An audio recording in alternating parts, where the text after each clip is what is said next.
Hello les bichons, bienvenue sur ma chaîne Indies Cooking. Aujourd'hui on se retrouve avec une nouvelle recette que j'adore tout particulièrement. Ce sont les gaufres de patates douces, des gaufres salées. Une fois que vous l'aurez adopté, vous en passerez plus, c'est juste une tuerie.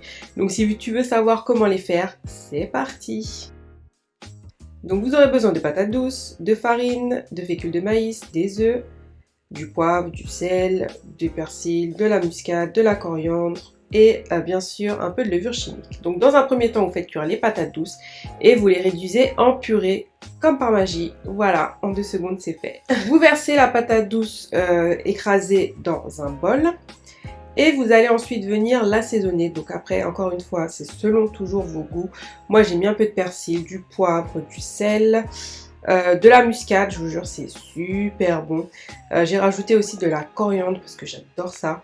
Mais voilà, après vous pouvez acheter des oignons encore comme d'habitude si vous voulez. Mais perso, juste comme ça, je trouve ça super bon.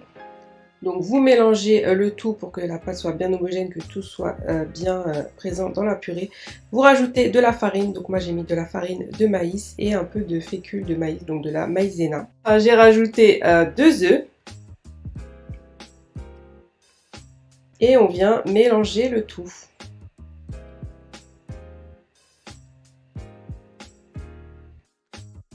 C'est optionnel, mais vous pouvez rajouter un peu de lait. Donc là, j'ai mis du lait d'avoine.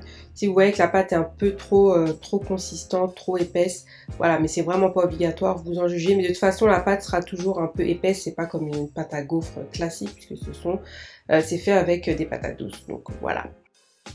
Je rajoute ensuite la levure chimique, 1 cuillère à café suffit. Comme d'habitude, j'oublie. À chaque fois, j'oublie, c'est un truc de fou. J'oublie tout le temps de la mélanger, de la rajouter à la farine. Bref. Et vous remélangez le tout. Et voilà, la pâte est prête. C'est vraiment rapide, facile à faire. Vous allez voir, c'est vraiment une tuerie. Bien sûr, il faut vous munir d'un gaufrier. Moi, j'ai au préalable huilé un peu les plaques. Ça dépend de votre gaufrier, voilà. Mais moi, j'ai mis un petit peu d'huile d'olive. Là, il y en avait un petit peu trop, mais bon. C'est pour éviter que ça colle. Vous suivez après les instructions de votre gaufrier. Donc comme je disais, c'est normal que la pâte soit un peu épaisse. Donc j'avoue, c'est un petit peu galère à mettre dedans. On va pas se mentir, mais bon.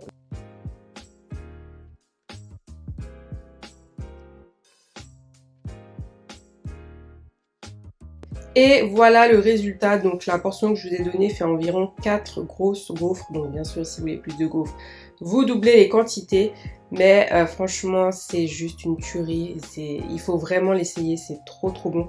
Donc moi, j'adore le manger avec du Philadelphia, du saumon, de la truite, de l'avocat et un œuf poché. En fait, comme un avocado toast, mais avec des gaufres de patates douces. Bien sûr, après, c'est selon vos goûts.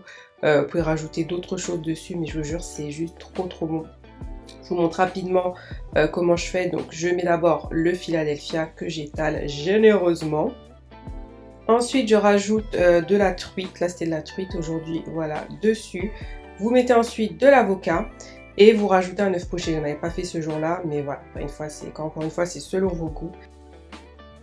Bien sûr vous rajoutez un peu d'épices. Donc moi j'ai mis un peu de paprika, sel, poivre. Voilà, toujours un tout petit peu d'assaisonnement. J'ai mis de la roquette autour, voilà, donc c'était aussi pour la déco mais aussi pour manger.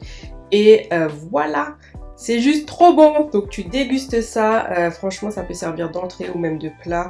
C'est une dinguerie. Pareil, je l'ai proposé aussi dans mon brunch et tout le monde a adoré. Et pareil, le goût, tout le goût ensemble, enfin quand vous mettez ça en bouche, c'est oh là là. Franchement, testez la recette, n'hésitez pas à me taguer sur Instagram, Facebook si vous faites la recette ou même en commentaire, vous m'en direz des nouvelles. Donc vraiment, cette vidéo vous a plu, n'hésitez pas à liker, n'hésitez pas à partager et surtout n'hésitez pas à vous abonner et activer la cloche pour avoir la notification quand je publierai d'autres recettes. Et en attendant la prochaine vidéo, mes bichons, prenez soin de vous, je vous aime fort et je vous dis à bientôt. Bye!